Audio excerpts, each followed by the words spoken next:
And then you look at actual, newcomers, you don't have that much. So the question is our today's church, is it a center of culture or a cultural center, or is it a place where we A social club.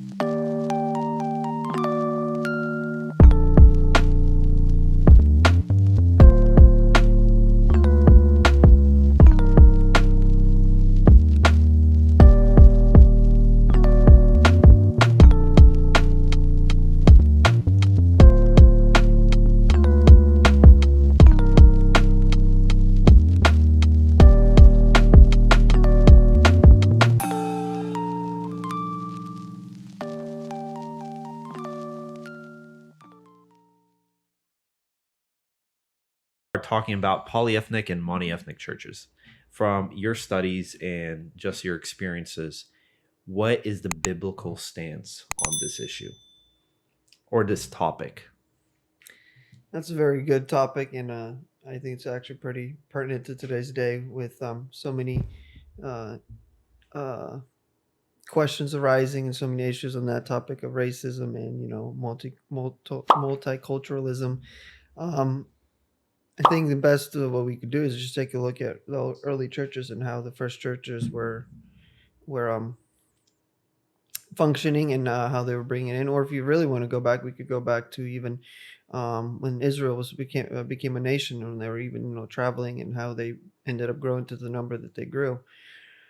Um, I guess we could start there.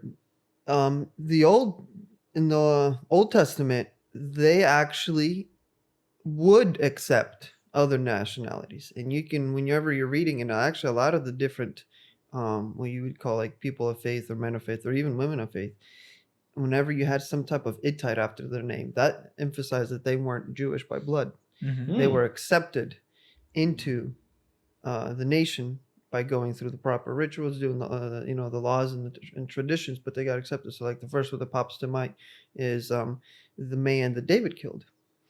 He was I don't remember the exact nationality, but he was actually also non-Jewish, and he ended up rising to the ranks of being the general, or one of the top generals under Right. David. Um, uh, so having other nationalities or other cultures or other backgrounds within the church or within God's chosen people, that's what God was doing. Even though, yes, he did pick one nation and said, this is my chosen people, but he didn't make it exclusive to say only if you're born in this bloodline will you be saved.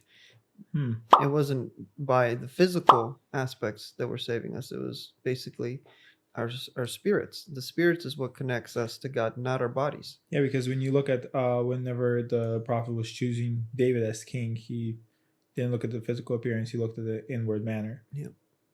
God doesn't look on the outside appearance, but on the heart. So, taking this more into modern day, I guess, examples, mostly why we're discussing this. I personally, haven't heard a voice talk about this issue as much directly. I've heard it like indirectly, and if you kind of can see between the lines, you get the gist.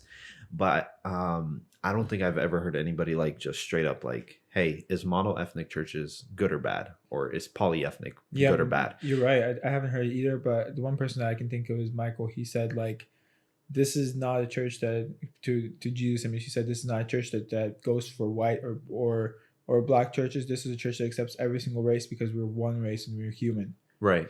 And that's kind of like a more broader way of saying which we're trying to cover. Right. So, looking at this from like the global perspective, in terms of if you live in a country where it's, like let's say Europe or something like that, I could see why a monoethnic church would arise. But like in the States, right, we are a polyethnic country. Yep.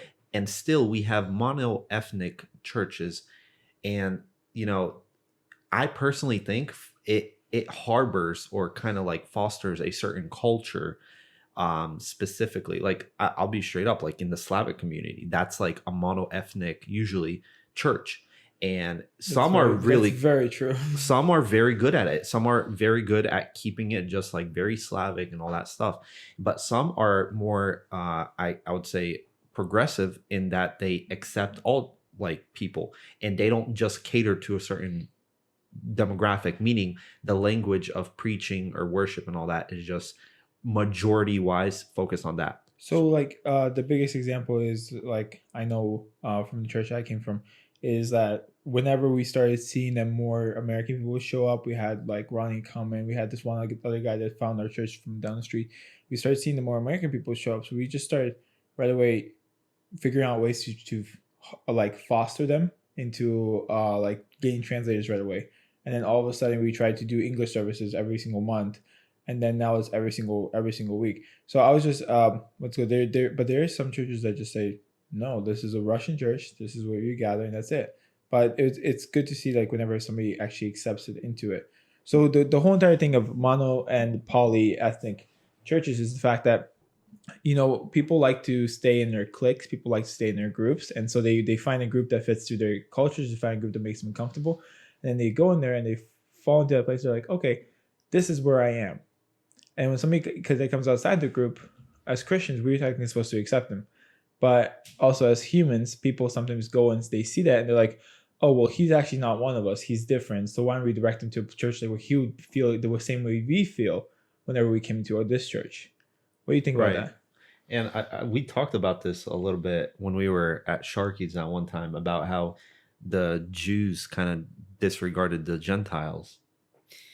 That's an interesting question you brought up there, Rasa. Is talking from personal experience, like just becoming friends with people, whether at work or just somebody in your circles, and they be like, wow, I've really, like, they'll come up to, like, example, my dad or even me, and they'll say, wow, I've never really met a man or a person or a family that lives the way lives out the life or their faith like you guys do, or your perspective on faith is so different.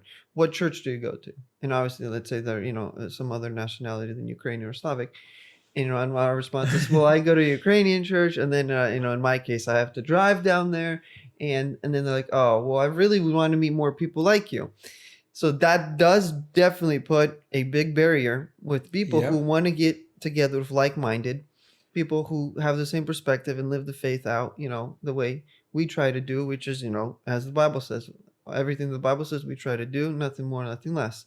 So I think the question ends up rising is what we see throughout the, for us immigrants who came here to the States, and how many years, churches have existed, and we finally starting to see the fruit of the churches that stuck with only strictly Slavic speakers, and then churches have said, no, we should open up and be open to, the people the same way, example, as America was open to accepting us.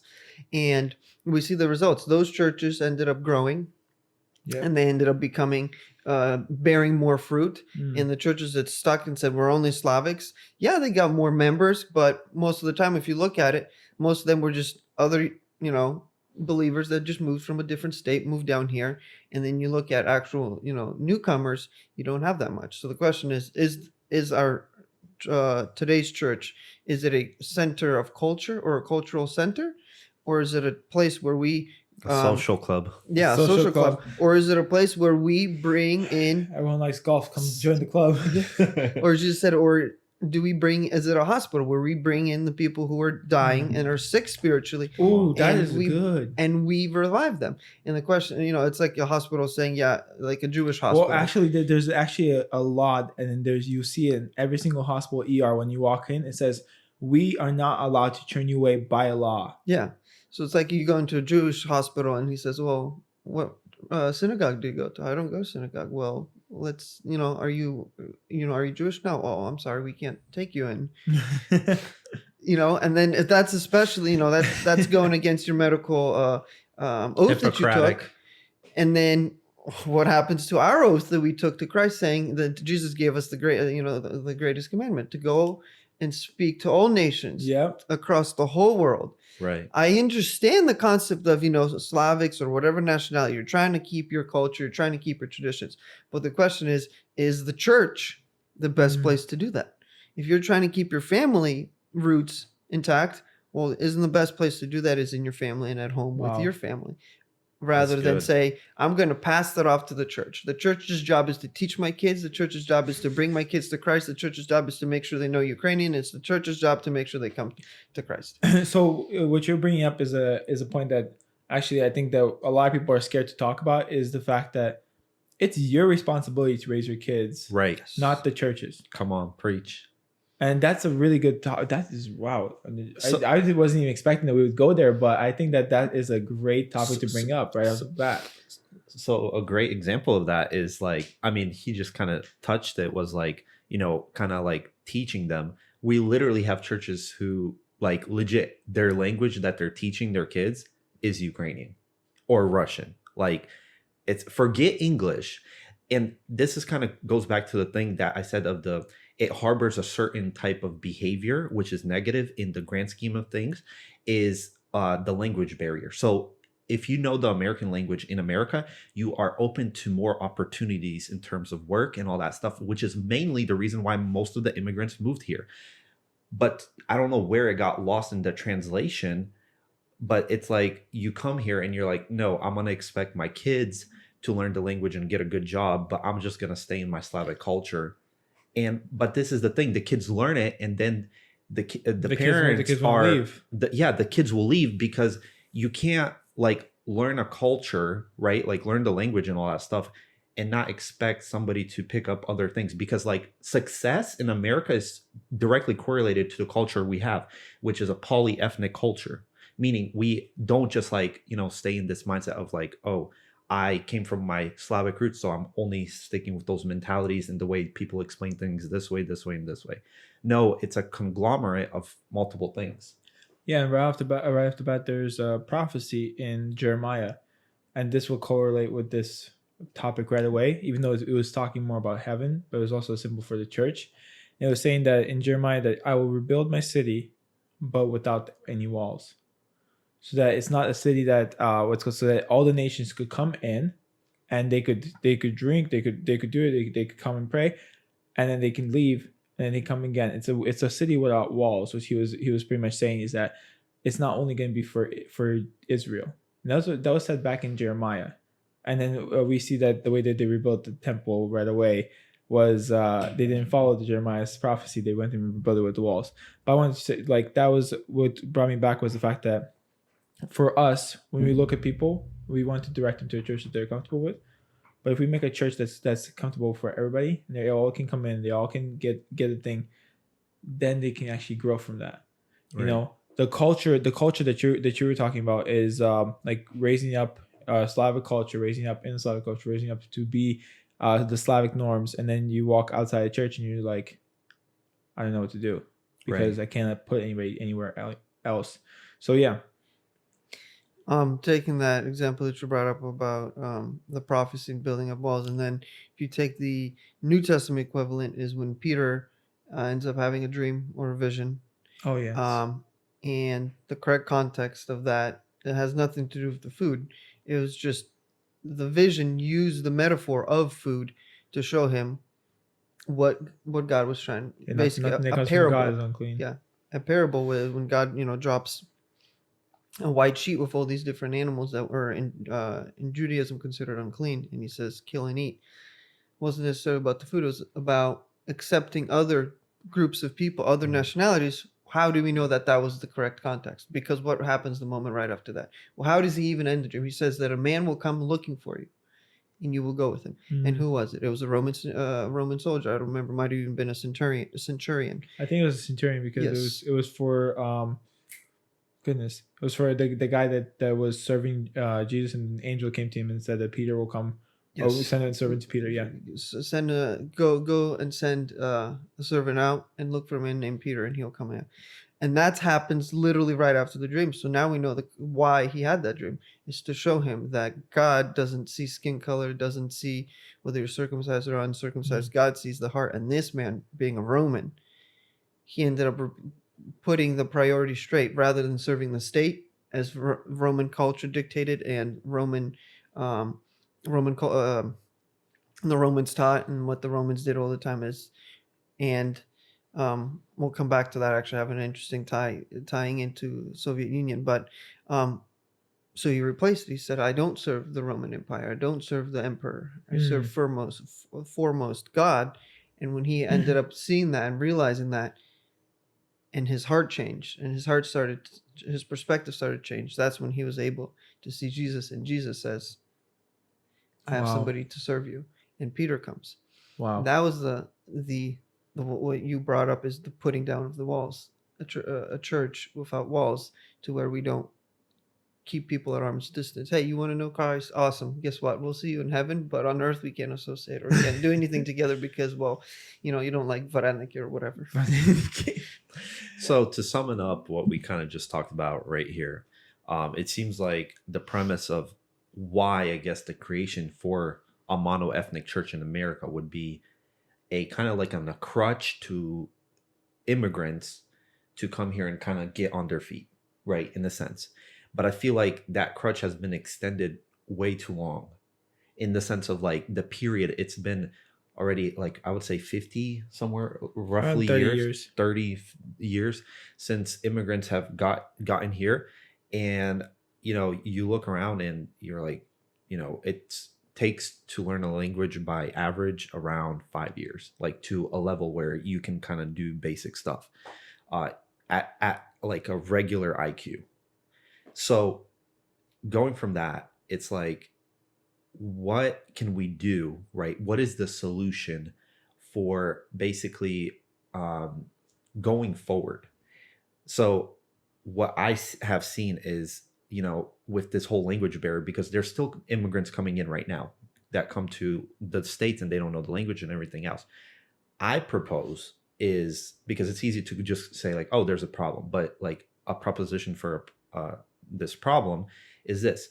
They do this right now in a negative connotation. This type of teaching style is where they harbor a certain second teaching element under the primary element of teaching. So what I mean by that, in California right now, they're using like gay books and like, that talk about, same-sex marriage and all this stuff to teach kids in the elementary school. And it's like a very subliminal way of teaching. But that same method works universally for a lot of things. What I mean by that, you can be teaching the people in the church doctrinal truths by teaching them through simple elementary English. So for example, you could be like, oh, instead of an apple, be like a apostle or something. Like, what I'm saying is there's a way to go forward and do it in a more progressive and proper way where ultimately everybody can benefit, because if the people who come in, the immigrants come in, it socially, economically raises their stand. And it's almost like pushing them forward into life. It helps them in life, the same level. Right? And not only that, it helps them to be from this position of like, hey, I came to America and I only know Slavic, so I need to like preserve my knowledge, my understanding of like just the way things were in the Slavic culture. I'm gonna try to keep it here. No, I'm sorry, you're not gonna be successful if you try to hold on to the things there, because this ain't the same country. Well, you can be successful in the Slavic culture. There's a lot of different ways to be successful in the Slavic culture. You just won't be to the full extent. Right. But is the church a place for us to be pushing people to success in the world? Well, success, not specifically. We're not pushing them to exactly success. We're pushing them in the sense of giving them the tools. I think that what you're trying to say is that instead of creating a social club, we need to create a place for them to grow, right, spiritually and not physically, like physically, well, in the aspect. But I don't know. I still feel like that's almost like, it's almost like creating a social club, because that's not what the church is for. The church is like more like for preaching the gospel, teaching of the gospel, and then moving forward from there. Can you learn new words through a sermon? Yes. There you go. So it builds you up not only spiritually, but it builds you up emotionally and also like in your intellect. So because when you teach somebody something, what do you have to say about that? Because I'm a little confused behind that correlation. So I think that we can also fall into a trap by trying to fix one problem. Yes, we create another problem, and we just jump from polar opposites. That's what I'm seeing from that. I think there's nothing wrong with a group of immigrants trying to keep their roots, trying to keep their language. Mm-hmm. That's good. And I understand that the concept is also that when you have a group of parents, example, let's bring up our generation, our parents. Our parents ended up sending us to an American school. So we're spending majority of the day with English speakers. And that's 5 days a week. And then even on the sixth day we go up hanging out with friends, we're most likely going to be speaking English. And our parents are trying to preserve our roots, our culture, and our traditions, and mainly our language. So they think that if one day a week we go to Sunday and we can make sure that Sundays in church we stick only to Ukrainian, that at least somehow we'll keep our language. I understand the mentality behind it, but we can do two things. We can have it in Ukrainian and at the same time have it in English and translate it. And you'd be surprised at how many of the American and other nationalities, Spanish predominantly also, American and Spanish, that do come to Slavic churches and they hear another language, they actually like that. I haven't met somebody who says, "Oh, I wish you guys just did it all in English."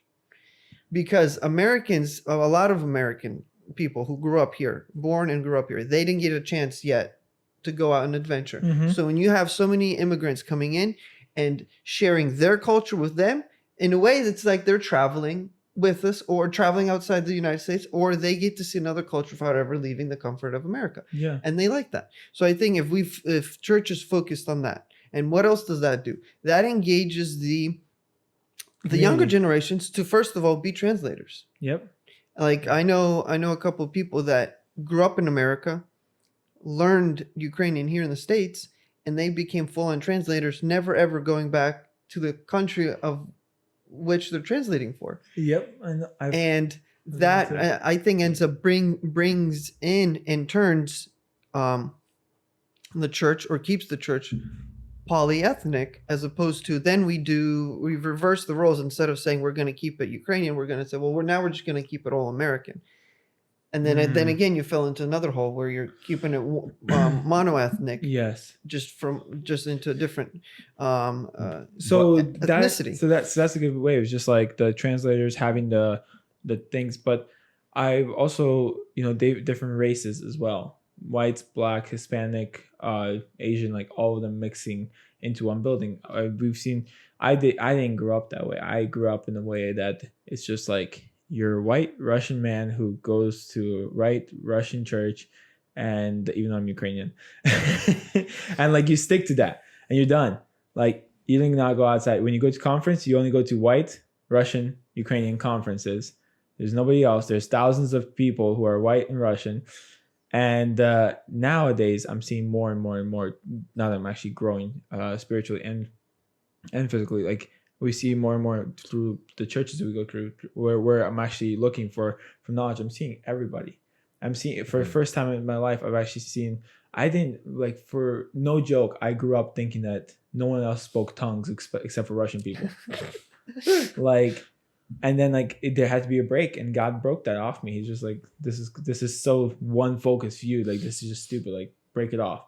And he broke it off me by showing me people, like literally a full room of like every single race speaking in tongues and praising God in tongues. Like that just breaks barriers, because if you this is one thing that actually just popped into my head. It creates a hierarchy. Like if you grew up thinking that, okay, you're white, Russian, Ukrainian, like the Slavic mix of people that are together, and you guys have something spiritual going on, you guys think that no one else in any other place has anything like that going on. So you start developing these things, and you're just like, why is this even developing? But it's because you're always placed into a space where you only see that same group of people doing these same things. Yeah, so whenever you go outside, you're just like, I'm not expecting you to do any miracles. I'm not expecting you to be able to preach as good as we do, because I've seen real preaching. I'm Russian, or I'm Ukrainian. I've seen really good preachers. And so I really had to break that off. And I think that that's what also happens is that, the first time I went to an all black church, I was just like, this is crazy. And then like, now I'm just like, this is amazing. Like it's that culture shift. So that is like the church without walls is a big aspect. Well, even if we take like your example and we take that idea, I want to pick out a little bit of hypocrisy in the Slavic community. Mm-hmm. When it comes to churches, we make sure that we only go to Slavic churches and associate with Slavic people. But when we go to work, none of us have a problem working with any other nationalities. Of course not. especially if you take the biggest and the biggest two, let's say, on the man side, not from personal experience, construction and cars, right? You go Yep. into Slavic community, you have that. Those are the two main occupations. Nobody in the out of construction says we're only going to be building for Russians or with Russians. No, you got a whole bunch of other nationalities, and they work fine. They joke around. They even will bring in Ukrainians and Russians will bring in their own food. Other guys will bring their own food. They'll exchange. Same thing in the car community. They have Yep. no problem intermixing and dealing. But when it comes to church or actual life or living or helping building people up, actually living actual life once you're outside the walls of the occupation, no, we can't do that. Yeah. So it seems like, with that type of mentality, I actually met a person like that. They're like, I can't go to a certain conference or this because my presence being there means I agree with everything that they do. I'm like, and then I remember talking to you one time, and it was this example of like, okay, I am a biology major. It's surely going to come up evolution, right? And I have to learn it, right? I have to take the test. I have to answer the questions as if I was a person for pro evolution, right? In order to get the full mark that I want on my test. Do I fully agree with it? No. Do I go to take the class and go through the thing? Yes, to just understand their point of view. Do I have to necessarily agree with it? No, I don't. But, that's, I think, kind of a dumb way to look at it.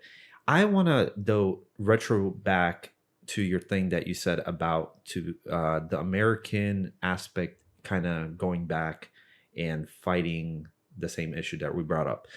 Because to me, when I think of like an American church, because I personally now attend one, there's different cultures, right? So like when I think of American church, I think it actually is the embodiment of a polyethnic church, how I've experienced it and seen it. Because like I can talk to my Hispanic buddies, I can talk to my Asian friends, I can talk to Latvian or whatever people there are, and they will all help each other to learn that ultimate language through which we communicate, which is English, right? Right. I don't think it's easier to have that polyethnic culture in a church that is predominantly Slavic, though, because of the fact that there's almost like this pressure. I have friends who I've talked to who, and they're like, hey, yeah, I visited this church, and he's like, it's predominantly that. And sure, they have an English service and all this stuff, but I still don't feel as welcome there in like it, because it's kind of like we were talking about cliquey. Yeah, so well, that's a barrier that you have to get over because either there's a couple options you can take. You can take the option of saying I'm going to start controlling of how many Ukrainians and Slavics come in order to keep the Slavicism down, and then so now you're limiting Slavics, and then what are you doing? You're going out and fishing for anybody that looks other than Slavic, which is actually the big problem that we have in society, is where people say you have white privilege, we are not taking you, we're going to take anybody else but white. Or like an example, firemen, to become a fireman, anybody that's other than white, they don't really check how good you are, your test scores, nothing. The very fact that you're not white and you don't mark Caucasian on your form, they'll hire you on the spot, and you'll have a line of 20 firemen that are so much better than this one particular, say, candidate, and they'll hire this one candidate over him. Because why? Because they're afraid of being sued for having so many whites and not enough other ethnicities. And that's another thing we don't want to do in churches. So I mean, if you grow up in a Slavic community and let's say you start a church, and then your friends are like, I really like your perspective, I really like the way you're thinking, they're going to join you. And so still predominantly you're Slavic, your friends are going to be Slavic. So you're still going to have, let's say, 75% Slavics. So when you open up and you say, we're welcoming everybody, you're still going to have 75% Slavics there. And even if you get, an Asian or an American or, Africans or something, you're still going to have less of those until you end up growing it out and, it ends up expanding. So you can't avoid saying, that my church still has a Slavic feel to it, because at the same time, you're also denying your very thing that makes you. Right. And hopefully by the end we can get to the point of individualism. So of what makes people individuals and how it's important to still stick to who you are and still be true to you and your identity without compromising on that and still being open to other people. so it So sounds my thing is that we keep focusing on the Slavic, but then because that's where we come from. yes, So we have like we can talk about it from a yeah, both but, experiential place. but I just wanted to bring up the point of being able to go out and evangelize.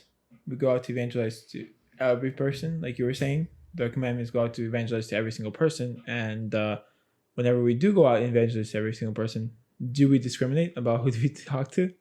Because I've been in some really weird situations with a lot of homeless people that were completely different than I am, but God showed so much love in that situations, even though they were not even close to like anything to me. So that's personal, I feel like, because if you're personal a because, racist, it's not personal because you're building a church. no, if you're okay, well, for evangelism, you can choose who you come up to, right? You choose. It's not like your church is forcing you to. It depends on how you're walking life. Because if you're walking life evangelizing by your own choices, you're just walking life. If you're walking life evangelizing by His choices, you just evangelize. Well, exactly. That's what I mean. So it's like whether you're choosing to be a racist or not. So if you choose to go and evangelize from a perception like, hey, I go to a Slavic church, or I go to a Mexican church and I only evangelize to Hispanics, or I only evangelize to Asians or this, then that's up to your discretion. That's not something, unless you are going as a team, there's always like those church aspects where they go as a team and evangelize.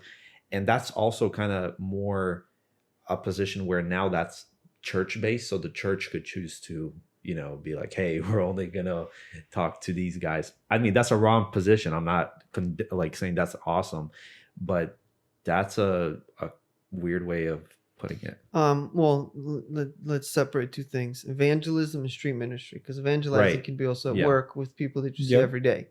And there, you have no choice. Right. True. That you see a person having a hard time, and you see him every day, and you notice that his spirit is down. You go talk to him. No, but So- what I'm trying to say is, what's the difference there? If you're going out to evangelize, but you're right away out of nowhere, you're able to talk to every single person and share Jesus to every single person, and be able to bring that to every person, because you're going out to Guatemala and Honduras and what's called Nicaragua to talk to people that are completely different than you are about Christ, but yet in the church you're only going to stick to your own people and your own views. Yeah. So when you go do street ministries as opposed to evangelism in circles that you're, involved in, I think it's important to remind people of what church is and remind them of spirituality, and not necessarily saying, hey, you have to come to my church. My church is better. Mhm. Because let's face it, that person might not be comfortable, regardless of our cultural background, might not be comfortable the way we do church service. They might have grown up in a more conservative church to where they like, hymns over louder music, and they like lights over darker. Right? And they come to your church like, oh, this guy's pulling me into somewhere dark. So when we just remind them that there is a God who loves you, and you should go seek Him, and go to a church that you are comfortable in, that is a Bible preaching church that believes that you're saved by Christ, through Christ, and through faith in Christ alone. And if they want to say, hey, I want to try your church out, and they're open to the idea of trying something new out. Can I correct you mention it. for a second? I don't think finding a church by comfortable like state is something you should be looking for, because that's how you kind of get to this place of complacency. I would say a church that actually tries to stretch you and expand you would be something but more. you're talking about a person who's maturing, Right. who's growing already, Because not starting out. Right. So when you're starting out, and let's say they have a Baptist background, and they know that they're comfortable in a Baptist background, there's nothing wrong with that. No, but what I was saying was that if you have no problem going out to evangelize to everybody, why would you have a problem with everybody coming to your church? Yeah, we shouldn't have a problem. We shouldn't. Yeah.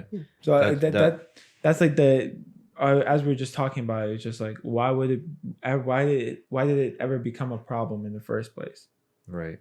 I mean, because it stretches our comfort zones. Oh, we're the people that don't like to be stretched. Yeah. Well, humans are creatures of habit, so that's true. We stick to. That is true. But I know you wanted to circle around to talk about individualism. Individualism. Yes. So that is something that is very pertinent in our society because that's being eroded. We're Mm. trying to we're being thrown into groups. And you're part of this group and you're part of this group and you're part of this group and then you only have group identities. But individualism, that's what makes us unique Yes. in Christ because we're image Yeah. bearers of Christ. But Mm. with being image bearers of Christ, we still grew up in different cultures, different parts of the world, and even our little things like the way our families, we were raised in our families, and the way what school we went to, that all ends up affecting and shaping us. Yep. And that is something that we have to remember when we're talking to people too, is everybody's an individual and not to categorize them. Oh, he looks like he's part of this group or something.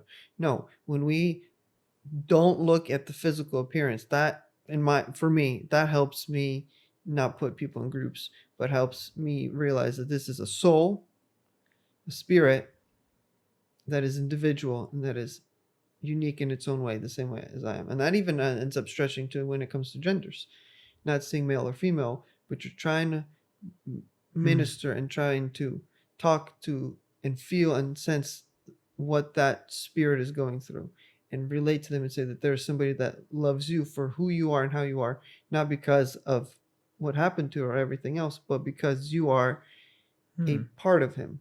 You're his creation who's made in his image.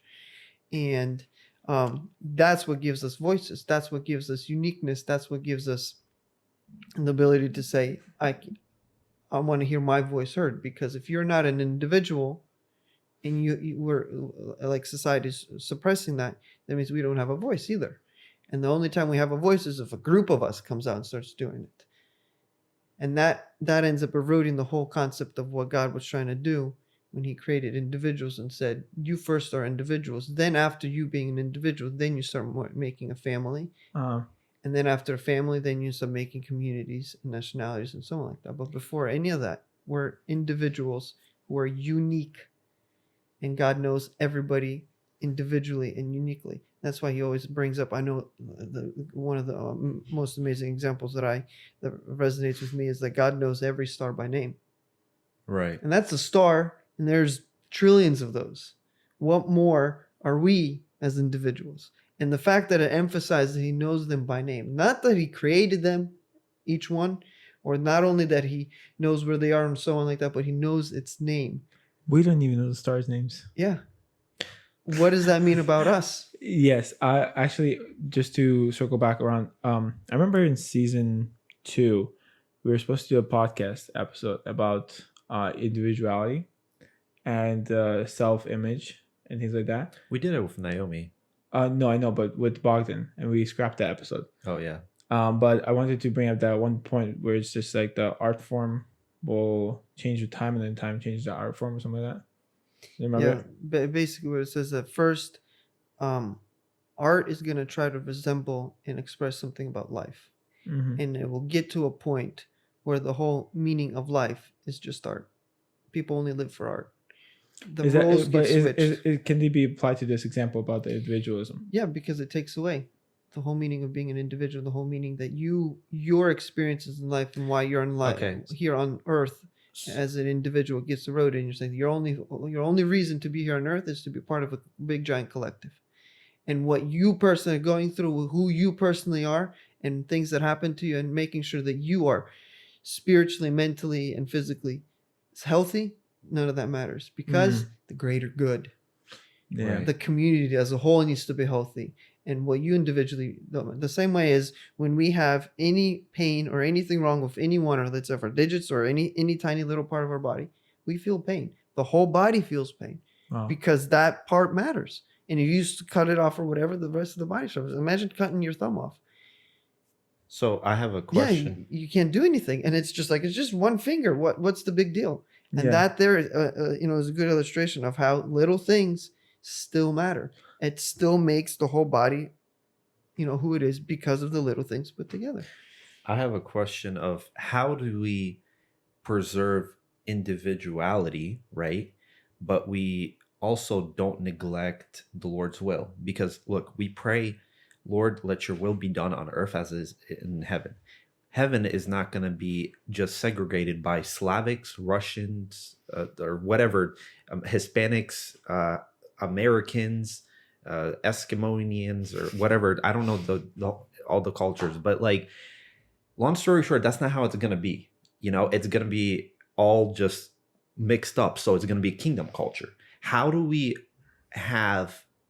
preserve that on earth, right? Let your will be done on earth as in heaven. So meaning, how do Christians manifest the kingdom mindset of that culture of, hey, I am living as a spirit in a human body, and my culture is going to die the moment I hit that grave, and the culture that will last eternally is that kingdom culture. So the thing about this, I'm gonna let Bogdan speak about this as well, is what exactly what we were just talking about, individuality. We a lot of places, they take things and it's for the greater good, it's for the big greater congregation, but there's that person, there's that pinky it's there in the congregation that's maybe sitting in the pews, and you step away and you look at their life as an individual, and you look at what builds them up as an individual.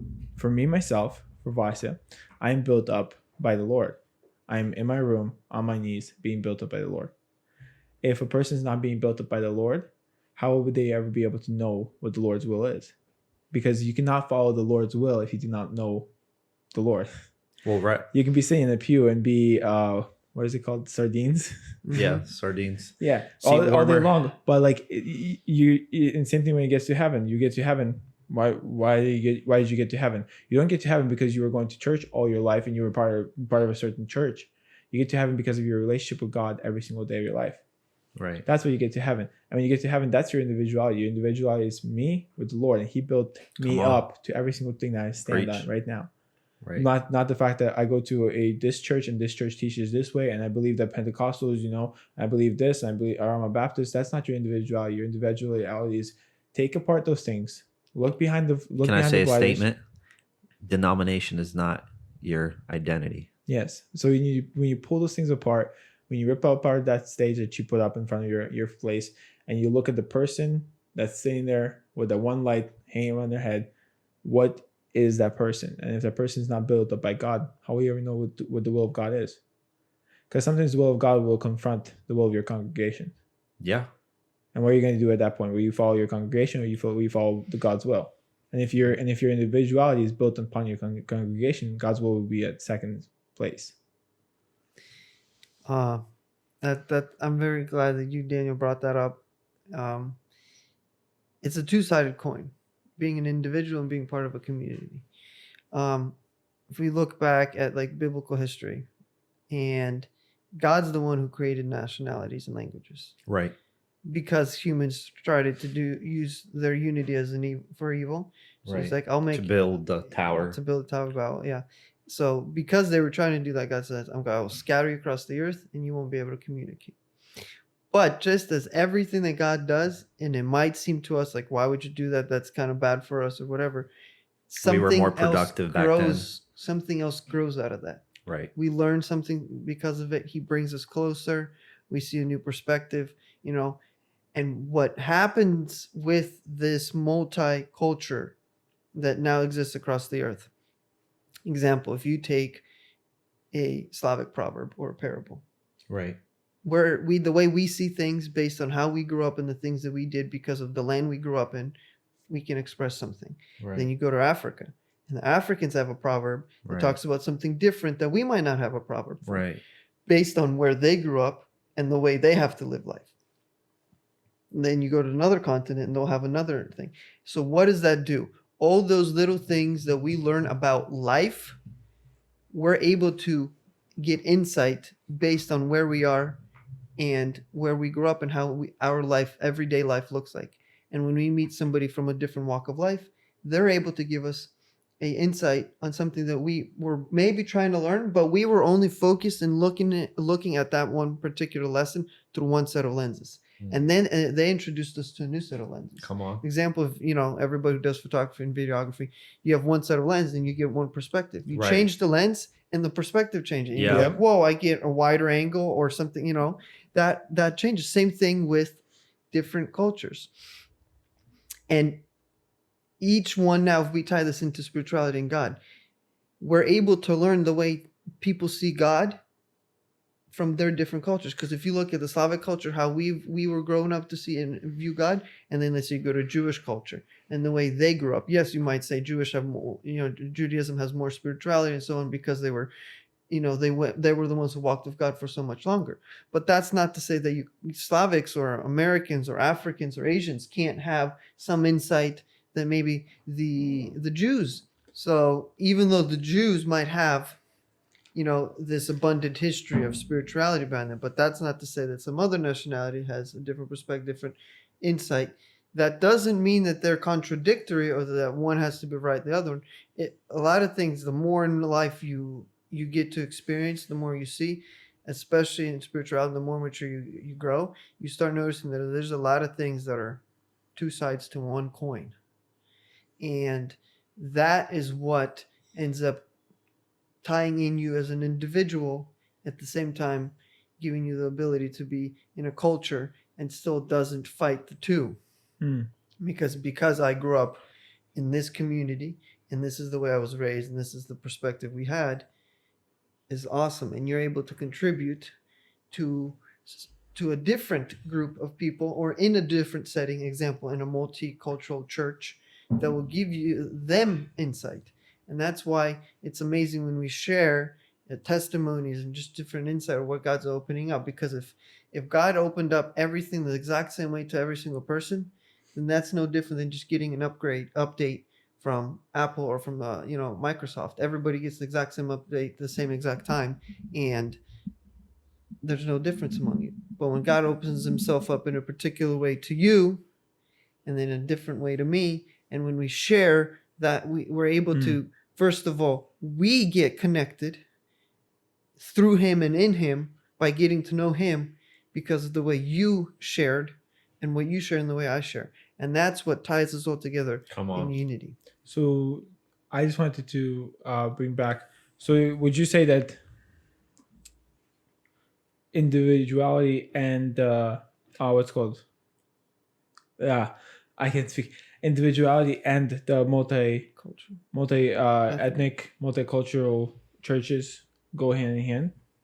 Yeah, you can't have one without the other. I want to add to his example. This analogy just came to me like this in my head right now. You can discover or better understand the creator based off his creations. Exactly. So like you have an African, you have an Asian, you have a North American, a South American, all these people, and based off all those little things, you're like, oh, so this is the mind behind these creations. Yeah. It's like little fragments of a puzzle. Yeah. When the creator is not visible to you, the best way to find out and learn about the creator is study his creation. And if there's multiple because different his creations, image is on us, you study all of it. And with each individual person, each individual creation, you get to know more and more about the creator. Wow. Well, I think that pretty much sums everything that we want to talk about. What would you mean? There's another example we can bring up in the Bible about how the early church dealt with tying it together and being able to relate to other cultures in order to, what you were bringing up, witnessing to other people that aren't the same nationality or culture as you, is when Paul says, to the Jews I was Jew, to the Gentiles a Gentile. Oh, yeah. That does not mean, let's start off with saying what it doesn't mean before we get into what it doesn't mean. That doesn't mean because I'm trying to witness to drug addicts, I need to go do drugs with them. And in order to witness drug addicts, I become a drug addict. No, it doesn't mean you do method acting where you submerge yourself in that in order to better. No, what it means is I find something in that group of people that I can relate to. And in a way, when God does call drug addicts to him and they stop, they are much better suited to witnessing to them. Not that they have to go do it again, but because they came out of it, they're able to relate to them and say, I know what you've been through because I've been through. But when it comes to the people who haven't been involved in whatever you're trying to relate to, you still find something to relate to. And the example that Paul himself gives us, I believe it was Paul, is when he went to Athens in Greece and he spent a fair amount of time, it's believed maybe to a year, maybe even over a year, just talking and debating with the philosophers there and just observing them and talking to them. And then finally, when he got up enough information to where he could create a whole presentation for him. He says, I've been talking with you, and you guys have all these mini statues for all these different gods. But I noticed, and the one that drew my attention is this statue here that says to the unknown God. I know who that God is. And how was he able to do that? He was able to do that because he studied with them, he talked with them, he debated with them, and he noticed that the idea, they have an idea of metaphysics. They have an idea that there's a bigger and stronger being than us here on Earth, and he was able to see how they thought about it, what they thought about it, and the fact that they have all these gods. And then when he got all this background information, something he could relate with, he said, I can relate with that because I can tell who that God is. And he goes on and gives them the sermon or the speech that he does about Jesus and God, and he's able to have them relate and be like, you guys cover this God is for this God is for this God is for this, but this God here covers all of them because he's the God among gods. Wow. And that's what I feel like is a good example to show what he means by to the Jews I was Jewish, to the Gentiles Gentile. He was able to find something he could relate to tie them, to tie what he's trying to portray and explain to something that they understand. Or even what Jesus did. Jesus asked, why do you always talk in parables? He says, because they're able to understand it better. Or anytime Jesus starts off a parable, he says, kingdom of heaven is like. And then if we start seeing the parables that he talks about, they're always about what? Either farming or some type of business or some type of trade, what's the term I'm looking for? Some type of bartering or trading or business or e-commerce or some type of commerce, that was very common to everybody that he was talking to. And he was able to relate because I understand where he's coming from because that's my job. Or I'm a farmer and I understand how farming works, or sowing seed, or, being a businessman and giving out talents to, go and multiply and trade and, currency exchange and all that. That's how he was able to relate to so many people. It's because he was able to give them examples to each group of people that was able to understand. And then even when we see the Holy Spirit works, and when it was Peter who was doing his first big sermon on the day of Pentecost, he, through the Holy Spirit, was able to talk to so many different nationalities because the Holy Spirit filled him, and he was able to talk in tongues. And what is each nationality says? How is it that this nationality, able to understand what he's saying, and the guy next to me, a different nationality, is able to understand it? And that's how God and the Holy Spirit work, is they're able to encompass and unite people coming from different backgrounds, but still unite into one. Wow. That makes a lot of sense. And going back to the example of the Gentiles and the Jews, it like straight up in the face, nobody can, I think, reject this, but it addresses racism. And we will be discussing these topics a little bit more next time, guys. So tune in for next week. Thank you for watching. See you next time.